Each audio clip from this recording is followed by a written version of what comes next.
وجیہ والا میں ناجائز تجاوزات نے ایک اور جان لے لی۔ محمد رمضان والد حق نواز وجیہ جان کی بازی ہار گیا۔ اسی طرح پہلے بھی کئی حادثات ہو چکے اور کئی جانوں کا ضیاع ہو چکا ہے، لیکن انتظامیہ کی خاموشی سمجھ سے بالاتر ہے۔ رپورٹ کر رہے ہیں اڈا چھب کلاں سے بیورو چیف خانیوال رانا ایڈی پرنس جی۔ ضلع خانیوال کے علاقہ وجیہ والا میں ناجائز تجاوزات نے ایک اور جان لے لی۔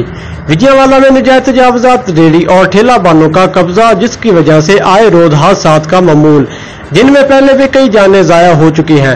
بارہا انتظامیہ کے نوٹس میں دے چکے مگر انتظامی اہلکار فوٹو سیشن تک محدود۔ گزشتہ روز بھی ٹرالر کی ٹکر سے موٹر سائیکل سوار محمد رمضان والد حق نواز وجی موقع پر جاں بحق ہوا، جس سے پورے علاقے کی فضا سوگوار۔ ایس ایچ او مار نجف عباس سیال نے موقع پر پہنچ کر کارروائی شروع کر دی۔ کیمرہ مین ٹیم کے ساتھ رانا ایڈی prince, you express news, Khanewal.